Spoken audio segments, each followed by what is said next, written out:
tuned into the most unpredictable podcast on the World Wide Web. It's about to shut it. Shut it! It's Say It Loud, hosted by Karen. Down! Hey! On major platforms, and you are locked in. You are locked in. You know what it is. Pull up a glass of wine, ladies. Let the Henny flow, fellas. And get ready to turn the fuckery up to lip scatter. It's Karen Hill live on Say It Loud Radio on your favorite internet platform, streaming live.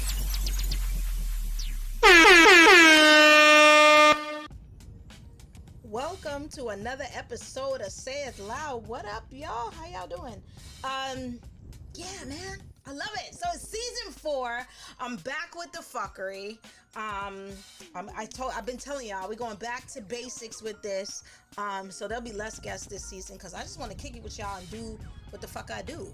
And that's about it. So if you see me less and doing more or whatever the fuck, however the song fucking goes, that is why. So I'm on Instagram a lot, as you can tell. If you don't follow me, you're missing out, especially on Fridays when I do the fuckery. But I see a lot of shit that kind of lately makes me want to talk to y'all about it.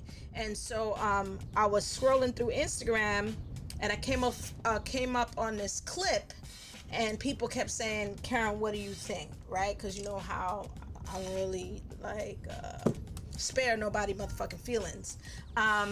So I was like, you know what? I'm going to bring this up on the show and we're going to talk about it. So I'm going to play this clip for you and then we're going to get into the fuckery.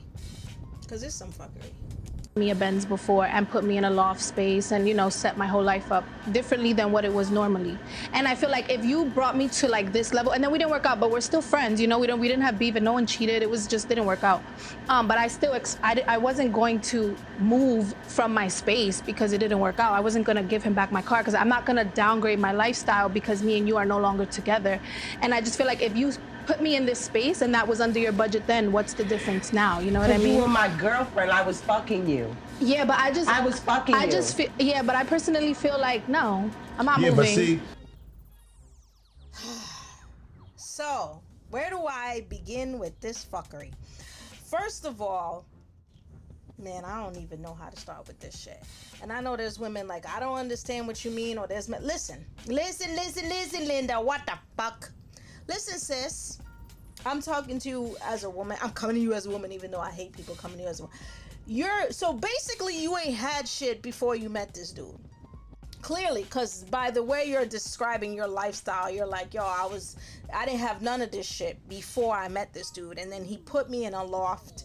He bought me a new Benz. He did all these things for me, gave me this whole new outlook on life.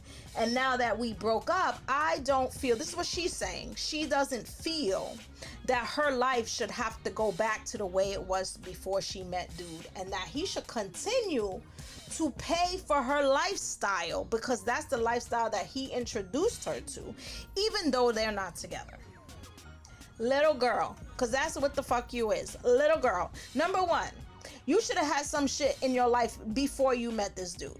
Okay? If you're sitting around waiting for somebody to give you an apartment, to give you a loft, to give you a Mercedes, then you're not doing what the fuck you need to do for yourself. It is not that man's responsibility to upgrade your motherfucking life. That is your job, sis, to upgrade your motherfucking life to the life that you want. When you meet someone and they have something, does it enhance your life? Yes, but guess what happens to a broke bitch that don't got shit for herself? When you break up, you got to get the fuck up out of his apartment and you got to give the motherfucking car back. If you had shit for yourself, you wouldn't have to do that.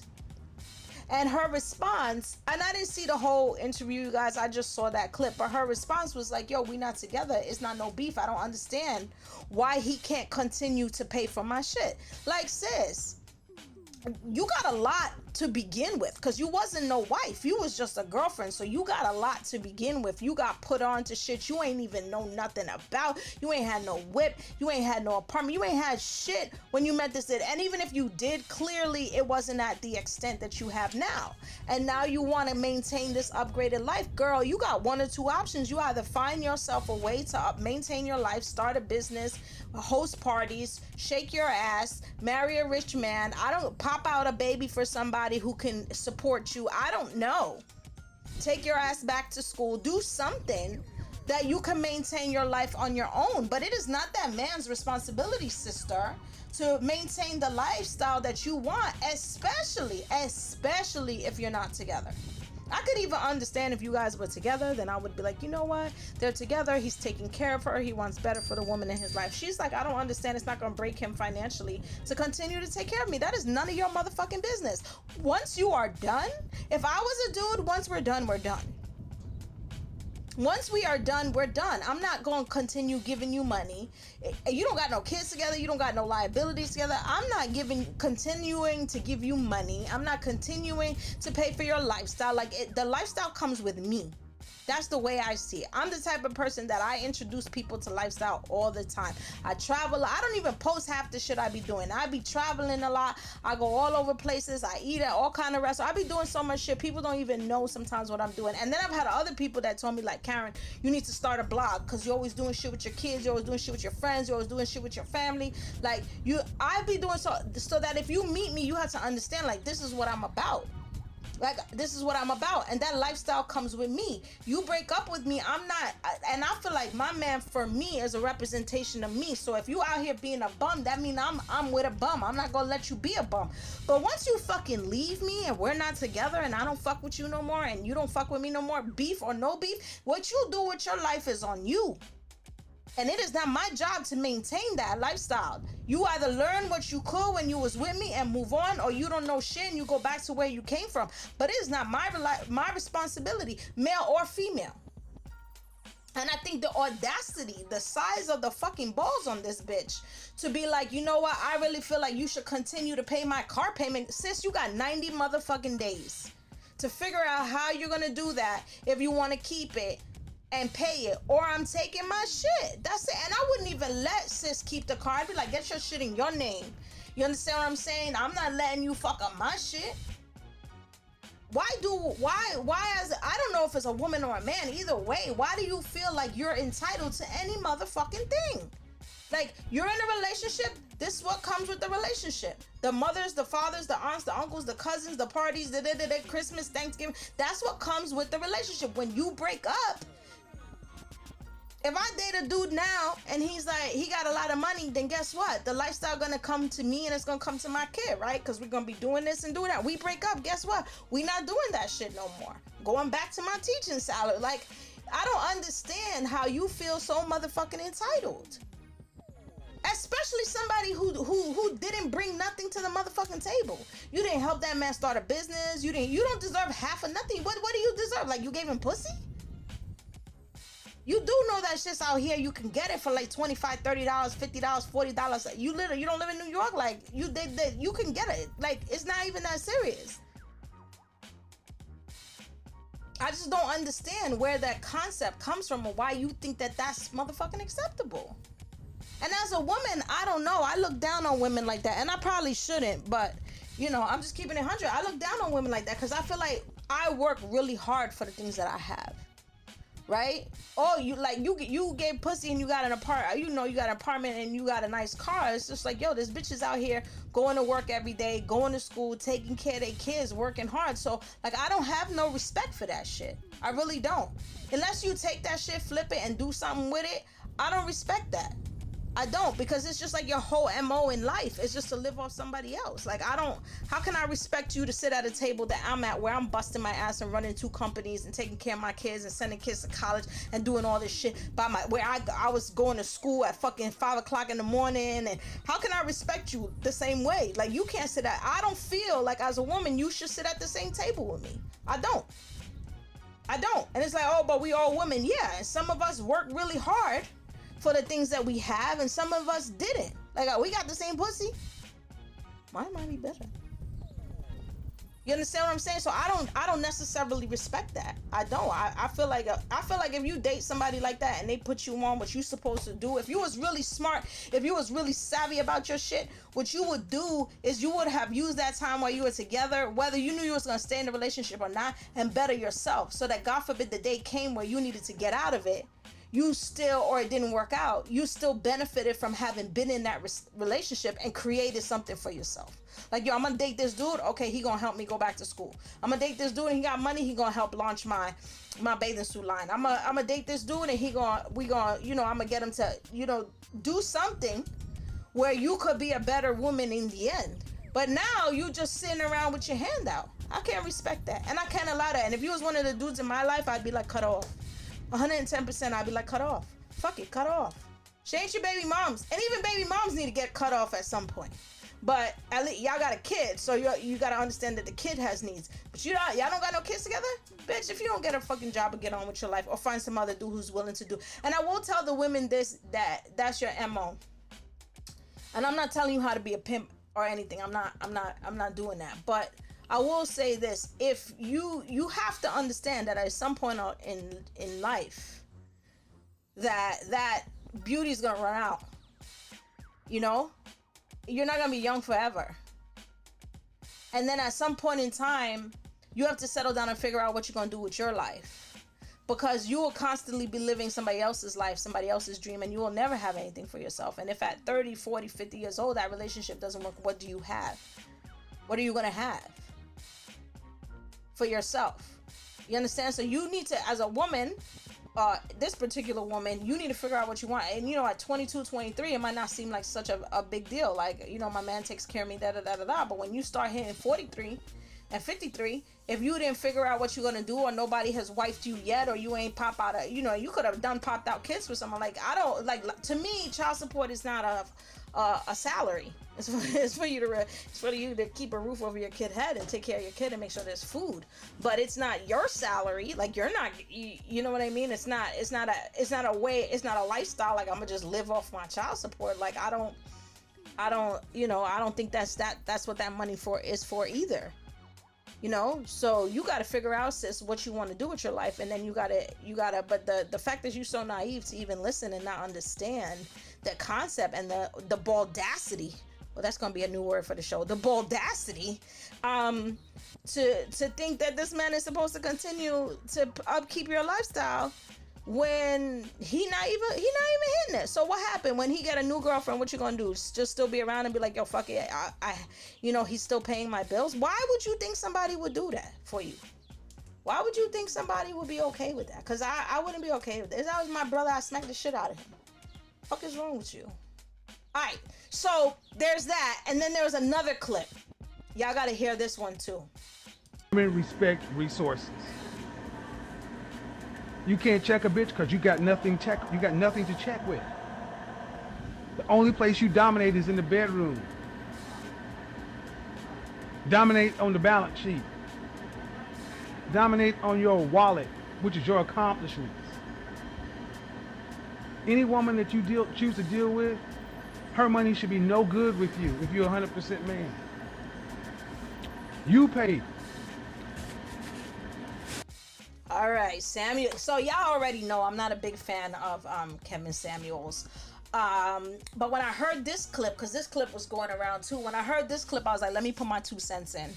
Number one, the fact that he said if you're 100% man, you should pay for everything, I felt was how can I put this? I felt like it was a smack in the face to men. Like, I don't know where Kevin Samuels live. I don't know what he does for a living. I would like to know. But I know if you live in New York here with me, it is very hard for a hardworking person, male or female, to manage all on their own. Like, a fucking 1-bedroom apartment in New York is like, in a decent neighborhood, it's gonna run you, you know, $4,000 a month.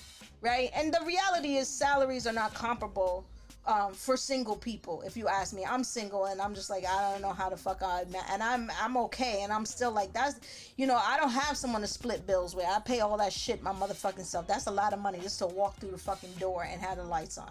All right. So to say to a man that if you're 100% man, you will pay all the bills. I'm not saying I'm against gender roles. I grew up in a household with a mother and a father, and my father worked my whole entire life and took care of everything outside of the home, and my mom took care of everything inside of the home and made sure that we all eat and we're clean. And they had very specific gender roles in their life, and I respect them. My mother didn't go back to work until all the kids were old enough to go to school, and it was just something to get out of the house, and she was never the breadwinner.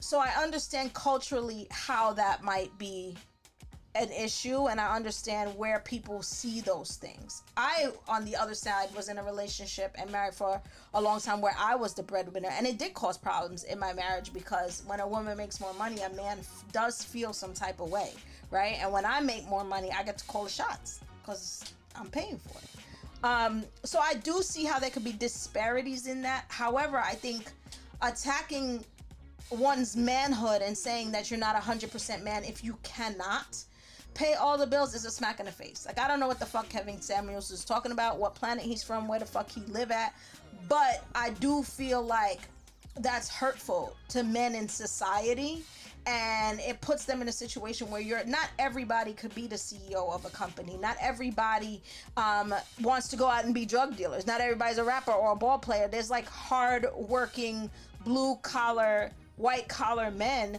doing what they need to do and making a decent living and taking care of their children and paying all their bills. But if they had to pay everything in the motherfucking house, 2 car payments, the mortgage, the kids daycare, the after school program, the summer camp, the salaries just don't allow for them to do it, and they're working hard. So I felt like Kevin Samuels was wrong for even phrasing it in that way, because that's fucked up. That's fucked up to the dudes that are doing what they need to do to stay afloat and take care of their families the best they can. And it's still not enough, and most of the country lives like that. So I think that was fucked up. The next thing I just felt, and I feel like this about Kevin, period, is that he's toxic. But when he said you can't check a bitch because you have nothing to check her with, I felt like that said more about him and his relationship with women than it did about the whole concept of money. Because what it made me think, and y'all know I'm a deep thinker with my ADHD ass, it made me think, well, sir, in order for you to keep a woman, you have to hold money over her head so that you can check her, so that she can respect you, so that you can hold the weight in the relationship. That's what it made it. That's how it seemed to me. Like, you can't check a bitch because you have nothing to check her with. Seems like I'm using my money as leverage. I'm using my presence as leverage. I'm using my space, my things, my tangible things as leverage in this relationship. And I cannot check you if I don't have these, because these are going to be things that make you calm down. Let me take that back now to the first clip where sis is like, I don't understand why he can't pay for shit. You're going to end up in a relationship with a man like Kevin Samuels, and he's gonna pay for all of your shit, and then he's gonna check a bitch, right? And now you can't go where you want to go, or to your mama house, or do what you want to do, because that's his motherfucking car. And you can't have company or have to kick everybody out, or your cousin can't stay with you because that's his motherfucking loft. Do you understand what I'm saying? So now you is that very same bitch that he was talking about need to be checked, or has to be checked, or using their leverage to check you, sis. So understand the position that you are in when you're creating that for yourself. I'm going to tell you, I can humble myself to any man that I truly love and respect. It doesn't matter about the money. I mean, you got to be able to take care of yourself. You can't be no bum ass nigga. I won't respect you, and I wouldn't be with you regardless. But I could understand us having to work together financially to live the life that we want to live. I can understand that. I have no objection to paying for things that I want to do with my partner, or saying this is the life that we live and this is how much it costs, and I need to contribute to that life if I want to live like that. I have no problem with that. What I do have a problem with is being in a relationship with someone that is holding tangible things over my head. So let me tell y'all, y'all know I'm divorced. I've been divorced for a minute now. And when we were going through our divorce, we had a home, and it was upwards of maybe $400,000, $450,000, $500,000. So $500,000, $250,000, more than $250,000, closer to $500,000 was the house. And I purchased it. And when it was time to get divorced, I was like, you're gonna give me back my house. Like, you know what I mean? Like, I can't kick you out because we're both on the paperwork, which I didn't want from the beginning. But you know, like, this was my money. This was my investment. This was my money. This is mine.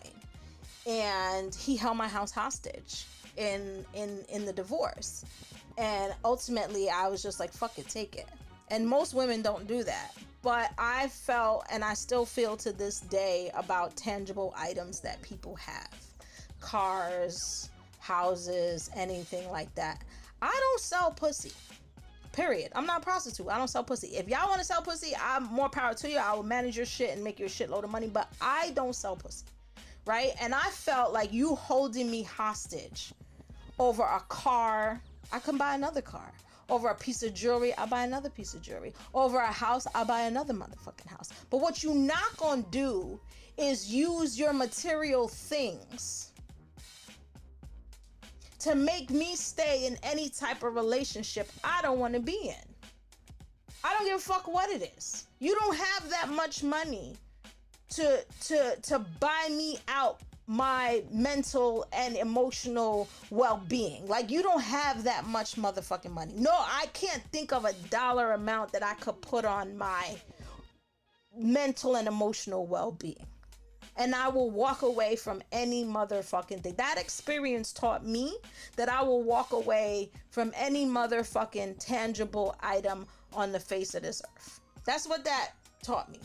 Like, you cannot have my kids. Do not touch my kids. They're fucking non-negotiables in my life. But that is the only thing that somebody can hold me hostage with. I will fight tooth and nail for them. That will hurt me.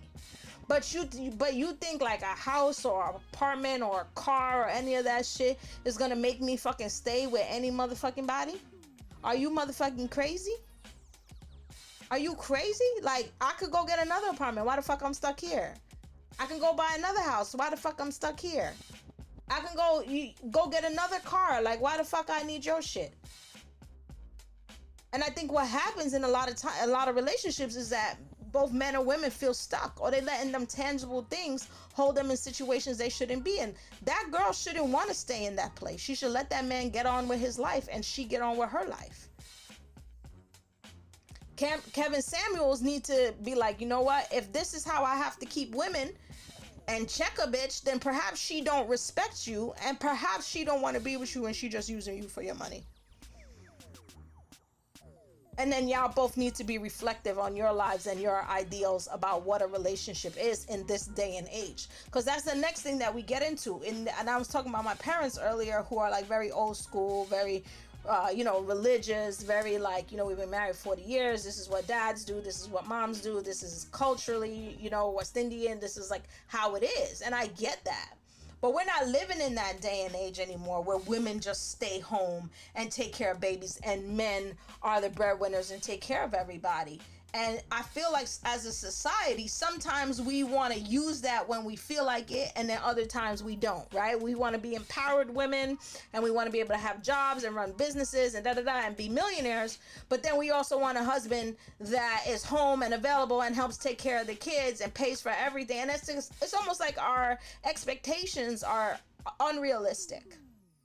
And men, vice versa, y'all expectations too. You want a wife that's home, cooking, cleaning, take care of the kids, fuck you good, make sure the house is clean, still got to go to work every day and contribute to the house. Like, the bitch is tired. I'm tired. Right? And so we have to be practical in how we look at the money matters and how they affect our relationships. Because a lot of people don't have those discussions. What are your beliefs on money? What are your belief system in a relationship as it pertains to money? And have that conversation before we get into a relationship with someone. If I'm helping you out, that's great. But if we're not together, what's going to happen? Like, have that motherfucking conversation so that people know ahead of time what they're getting into, how they're getting into it, and how they're going to get the fuck out if they need to. Hindsight being 2020, I should have stayed in my house. I should have been like, yo, get out there. I know a lot of women who stay in their house and then the ex-husband's like, yo, buy me out. Buy me out of it. And honestly, my ex-husband didn't give me that option. If he would have gave me that option, I would have bought him out anyway. I'd have been like, take your fucking raggedy ass money and go. Because that would have been easier for me. Like, I'd rather pay you to leave than stay in this situation. And I felt like that, some people got to do it. I know multiple women who have paid men out, like bought men out of their divorces and was like, yo, take your fucking money and just go. That would be better than you staying here. It happens. And vice versa. I'm sure that there's men who are like, yo, fuck it, give her what she need to get and let her go. But to hold somebody hostage, you know, or you can't check a woman because of what she doesn't have is fucked up too. Like, you just degrading that woman. You know, Kevin Samuel saying you can't check a bitch because you don't have nothing to check her, which that also speaks to women saying, well, you don't have shit, so a dude gonna treat you how he feel like treating you because he know, like, you're not gonna live like this nowhere else. And if y'all want to let somebody hold that shit over your head about what your accomplishments in life and what you work for, then that's on you. I'm not judging you for it. I'm saying I'm not doing that. I'm not doing that. Like, I work this hard for me. I want to drive that car and it be mine. I want to walk in the dealership and order what I want and it's mine. I picked it. I signed the papers. And nobody can hold shit over my head. But also, I've been in that situation, so maybe I feel a little bit more passionate about it versus someone who's never been there. But it's a fucked up situation to be in. Now that girl got to get the fuck out of the apartment. She mad. I think she more mad that it's downgrading her lifestyle. But like, bro, you did not cultivate this lifestyle for yourself. You met someone who gave you this. You didn't earn it. You didn't work for it. And if you don't want to go back to the life you were living, perhaps you need to check yourself on what you did to create the life that you wanted for yourself. That ain't nobody else's fucking responsibility. I don't know. Y'all, this shit is crazy. Anyhow, thank you for listening. It's another episode of Say It Loud. If you're looking for me, you can find me on all social media, Instagram, Twitter, Facebook. We have just launched our new revised Patreon with our sex session series, where every week we're talking about our journey with sex and sexuality and relationships. So definitely go check our Patreon for that. If you haven't already, go to our Say It Loud website. Everything Karen L and Say It Loud is there for you to check out. Our services, the podcast, get in touch with me, email, sponsorship, ads, to book me to come out to you. All of that good shit is there.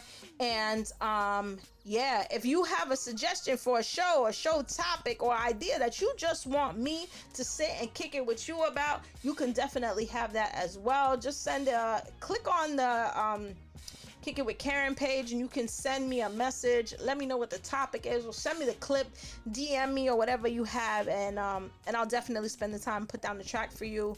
As always, I love y'all. I'm grateful. I appreciate you, and I'll see you next week. Yeah.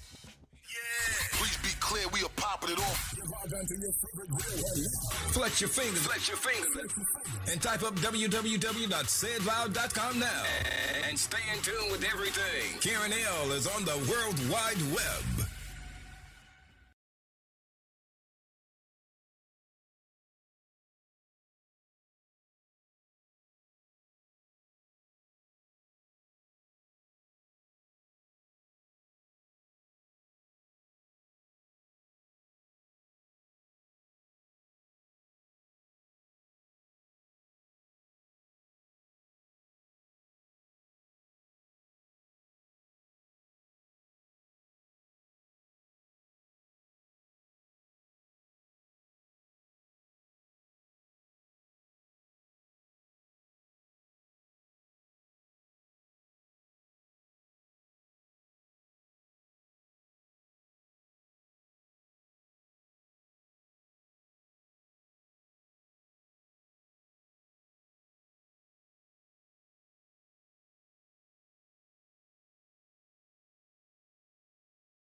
Wheel and come again.